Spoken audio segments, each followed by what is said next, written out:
It began with a dream. As mind became one with the machine, our consciousness was immersed in a digital reality as real as any other.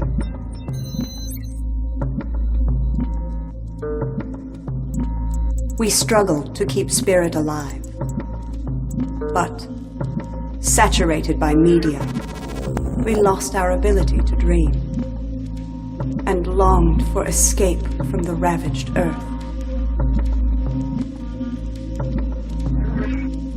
And so, it was given to us.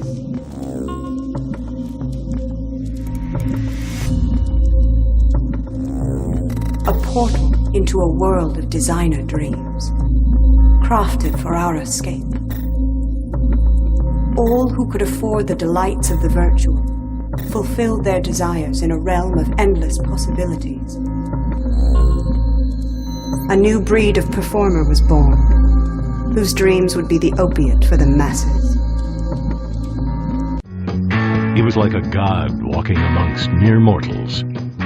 He had a voice that could make a wolverine purr, and suits so fine they made Sinatra look like a hobo. The following podcast contains some adult language and content. Proceed with caution. Hi, my name is Randy. I'd like to welcome each and every one of you to the podcast today, my 16th podcast. I'd like to welcome you, and especially you, to the program today. And welcome to all the fun, festivities, and frivolity that my regular listeners have come to love. Ooh. Without further ado, let's get started, shall we? If you looked up the phrase deadbeat dad, I think this would be the poster boy. By all news accounts, 22 kids with 14 different women. And listening to this news story, you can tell he can't name them all. And he name all the women that he was with. But look up the phrase deadbeat dad and you'd see this guy. Cool player that he is.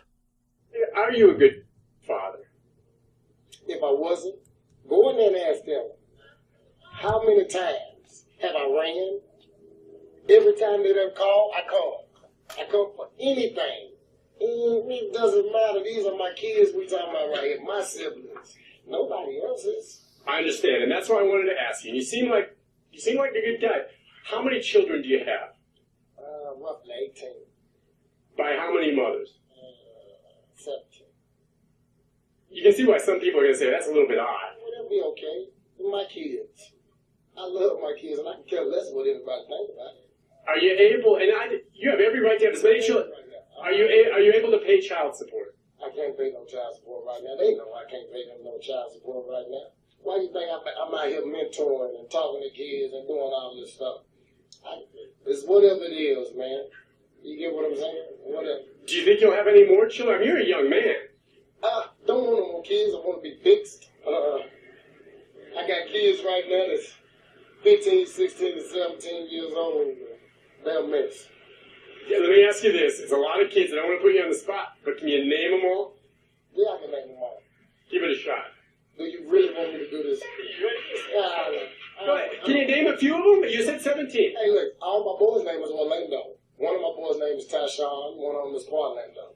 Then I got Orlandria, Onisha, Omika. Okay, you get what I'm saying? I can name them. I got Miracle, Tamia, I got Will. I got them everywhere. I got them. Hey, I named them. I named these kids. Me. Is your hope, and you can go back and forth on me, but is your hope that someday you'll be able to care for these kids financially?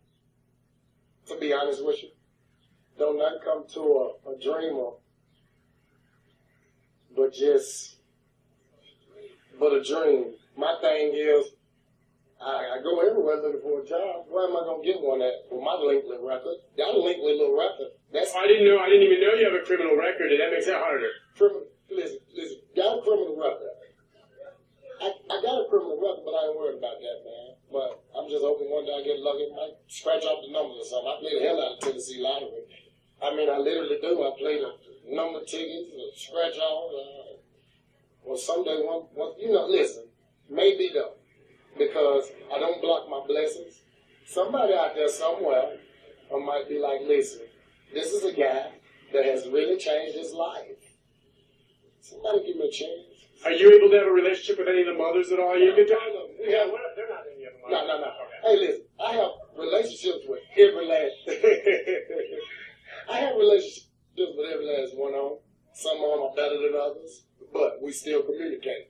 At the end of the day, one thing about mothers is this: when kids are small, they're like a mother's priority. What I mean by that is mothers deal with them better when they're small.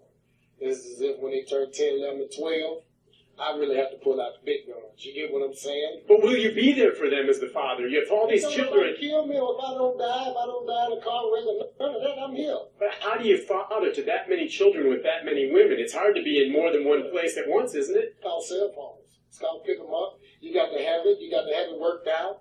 I might get half of them one weekend and the other half the next weekend. Rotate.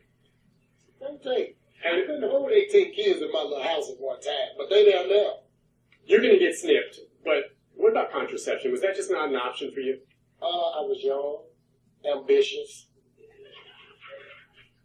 I was just young and ambitious, and I loved women. Hey, you can't knock no man for loving women. Now, what I didn't know, when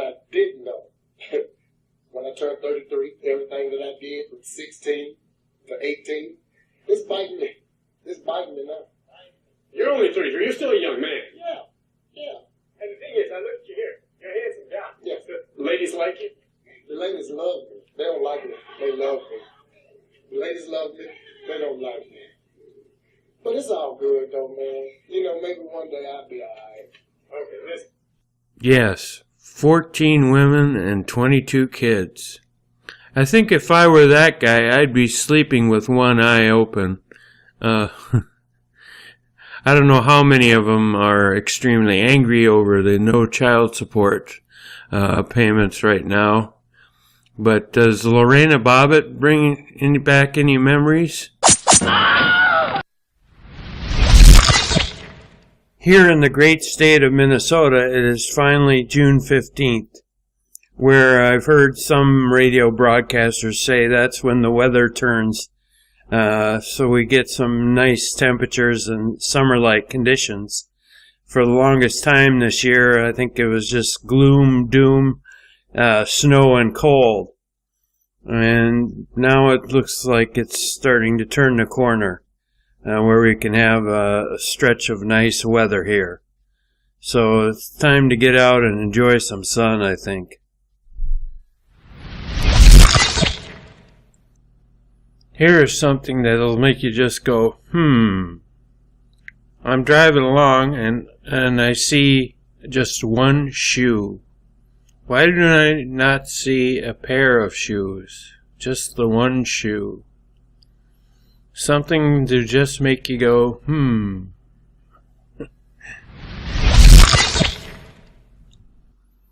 The following news report is about the Grammys from a Los Angeles television affiliate and the lovely reporter, Serene Branson.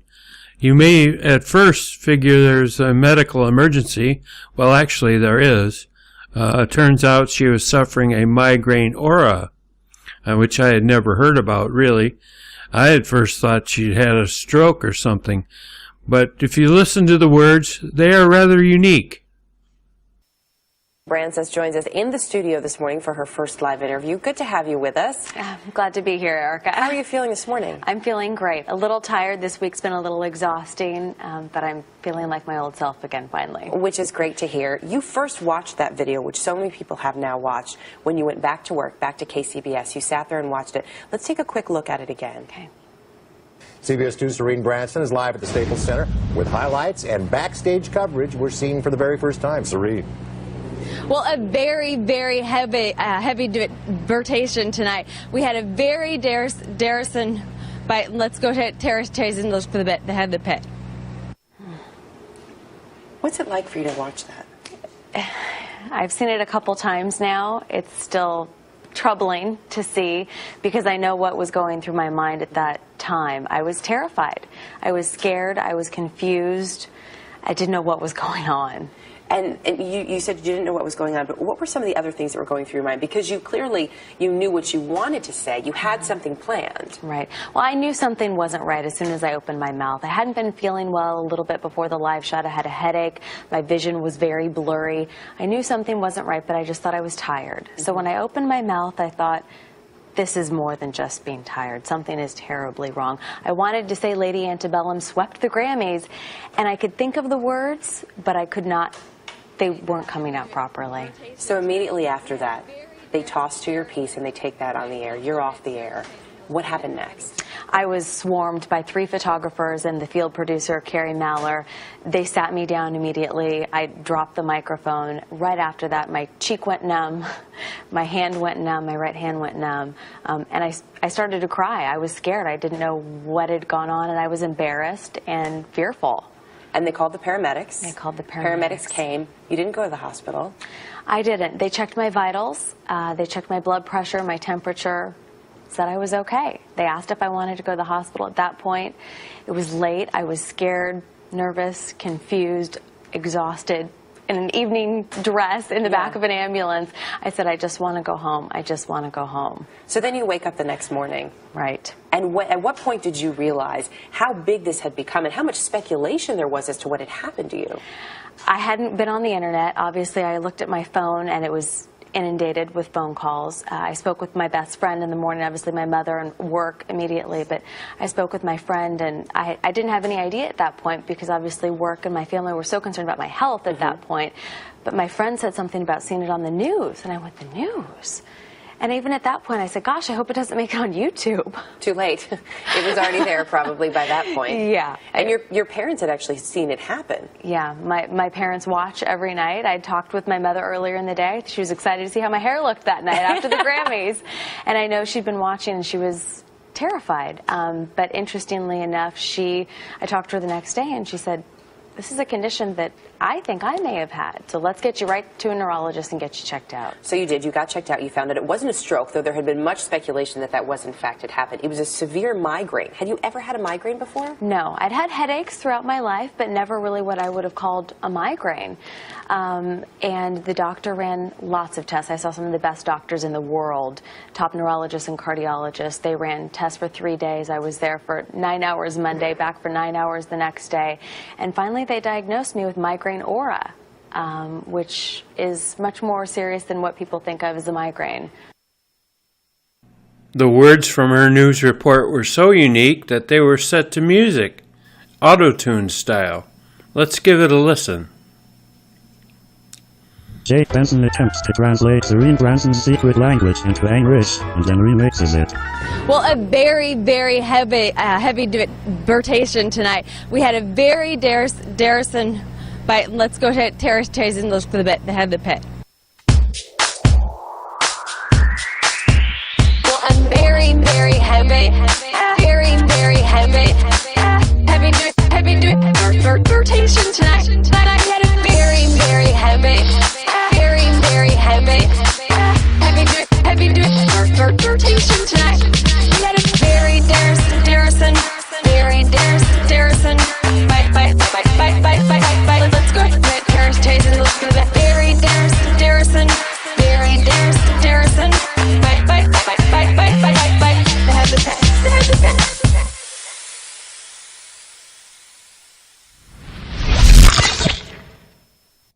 There is a new trend in Japan for love-struck teenagers, which I hope does not make it to the United States. It's called eyeball licking. Yes, eyeball licking.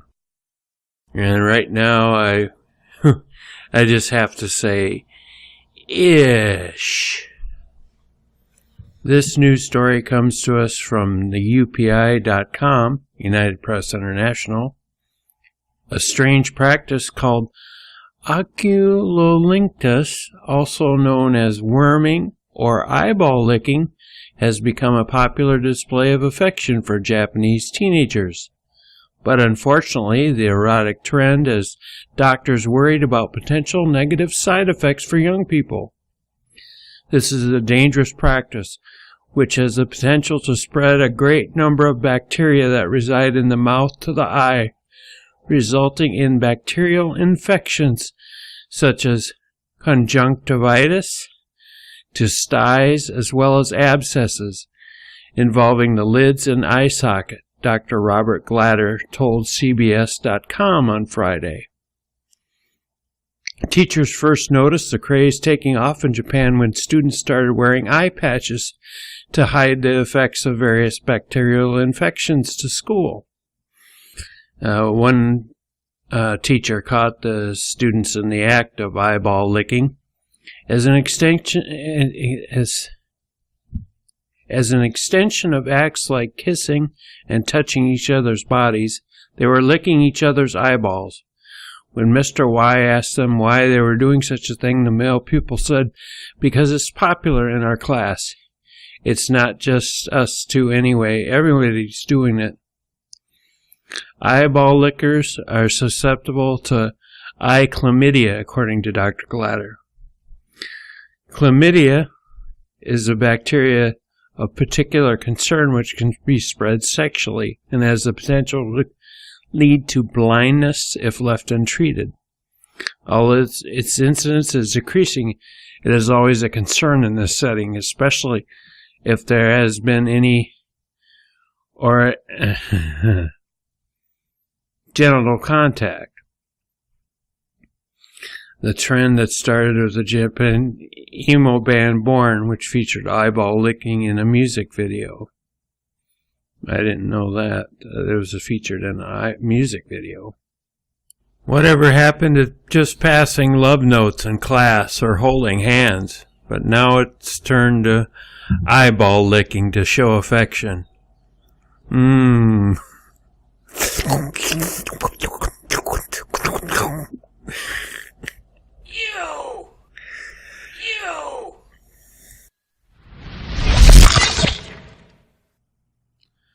I have this police blotter from a local Philadelphia area McDonald's. Police found women having sex in McDonald's bathroom, and they were also assaulted by customers.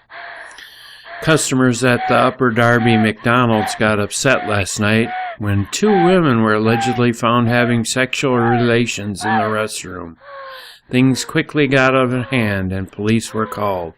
It happened around 5 p.m. while about 7 customers were having their meals. They clearly heard sounds originating from the ladies' room. Boy, I don't know what exactly is the big turn on about the restroom at McDonald's, but Police Superintendent Mike Chitwood explains that what the manager found, 2 women were engaged in the bathroom in some type of sexual activity. The manager told the women to leave, and there was a verbal altercation between the 2 women and 7 other customers, male and female. And it didn't end there. As the women exited McDonald's, some of the customers followed the women, and one of the women was stabbed, suffering a non-life-threatening injury for which she has been treated. So far, there have been no arrests, and police have not identified the attacker. It has also been rumored that the 2 women left their chicken McNuggets half-eaten. Oh, baby, you are the best. This story is Dateline Homestead, Florida. Photographer Rodney Kamoff had just settled into a spot for a picnic near the water when an alligator crashed his picnic and ate all the burgers. The 68-year-old and his friends were apprehensive when the alligator came up out of the water and headed right for them, so they ran. But once the gator started snapping up the burgers, Kamoff slipped back and started snapping photos. Yeah, I looked at the photos, and it does show the alligator scarfing up the burgers. The wildlife photographer said alligators are obviously not fluffy rabbits, but he couldn't resist capturing the scene. At least he could do for a lost lunch. In Florida, feeding alligators is illegal, not only because they develop a taste for burgers, but because they lose their fear of approaching humans, especially in areas where people commonly go. One experienced Floridian at the picnic managed to lure the alligator back into the water, but not before it ate all their food. The group said they'll certainly mind where they set up their picnics in the future. And it's rumored the alligator left after it was pissed off because there were no curly fries at the picnic. But I guess you got to watch where you have picnics in Florida.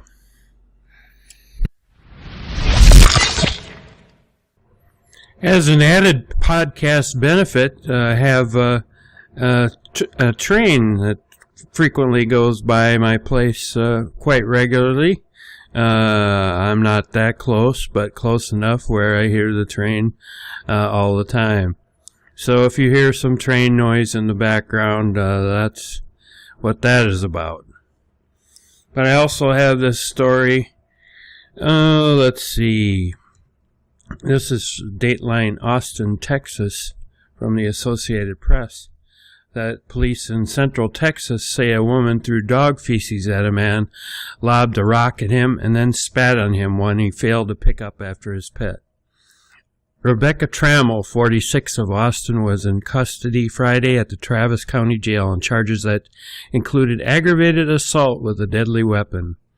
An arrest affidavit contends Trammell was at her apartment's dog park this week when she became upset that the man had not removed his dog's waste. Well, Trammell told police she also confronted a second man for not having his dog on a leash.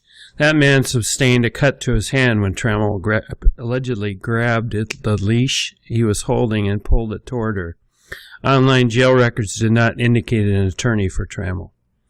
You know, of all the things to get upset about and start throwing feces, they got of all the things in the world, you think about the Boston City marathon bombings, where there's two brothers, of all the people we let in here, that homegrown terrorists that make pressure cooker bombs and kill people.